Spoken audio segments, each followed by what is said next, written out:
জনপ্রিয় content creator Iftekhar Rafsan ওরফে রাফসান তার ছোট ভাইয়ের বিরুদ্ধে গ্রেপ্তারি পরোয়ানা জারি করা হয়েছে।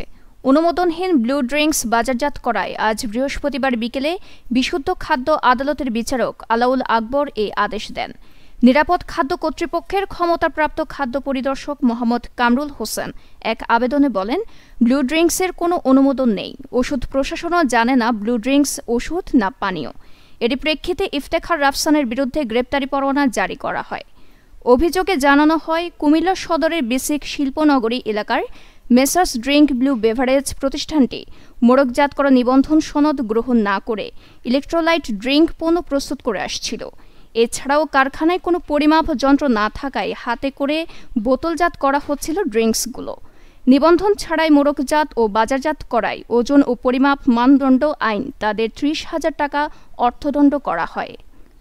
নিউজ ডেস্ক, দৈনিক পূর্বকোণ।